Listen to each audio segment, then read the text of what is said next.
It's June 1919. World War I is over. There's huge social unrest. The working class are angry. Ernest Marke was a seafarer from Sierra Leone in West Africa. While he was living in Liverpool, he joined the army to defend the motherland in her hour of need. Because after all is said and done, there was Lord Kitchener pointing his finger at everybody. Your king and country want you. And we considered ourselves, well, that the country is our country and the king is our king. So we marched along with them. The next thing we know, we were in the recruiting office. Black and Asian people played an absolutely crucial role during World War I, as the British call for patriotic support was heard throughout the empire. Many men and women answered that call, leaving their homelands to contribute as soldiers, sailors, labourers and nurses.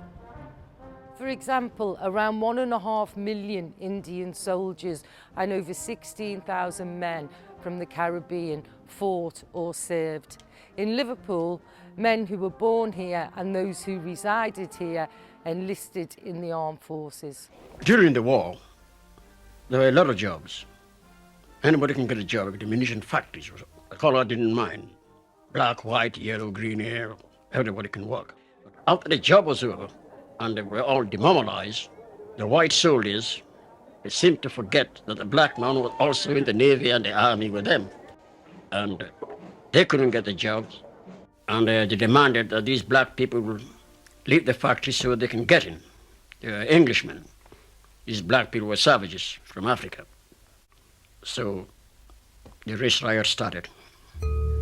A gang attacked and they got really mad. Some of them took off their clogs, because many used to wear clogs in those days, took off their clogs and leave him alone, leave him, he's done nothing to you. Yeah. Because they got me, you see. And all I could do was fixing my hands all over me. I couldn't fight, punching anything, punching the air, punching anything. Finally, I ran and got away from them.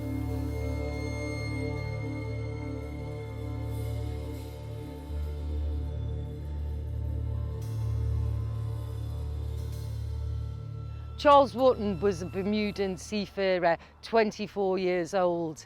His boarding house was raided by police. He fled and was chased by an angry white mob into the river here and was then pelted with stones until he drowned. The homes of black men and their families were looted and burnt. Imagine the racial abuse. Imagine the hurt felt by these families, 700 of whom were marched to local police stations and fire stations and housed there for their own safety. A friend and I, a West Indian from St. Lucia, we were going to see a friend in Brownlow Hill, Liverpool this was. This gang spotted us. Before we knew what was happening, they were chasing us. So we ran like hare. A woman opened the door. I mean, they were all white women, there were no black women in those days. So my friend and I ran around the corner into the hallway and we found the door open. The woman shut the door and we went upstairs. We made us a cup of tea while she looked through the window to see if everything is all right. And it wasn't long after when she said, okay, you can go now. Now, she saved our lives.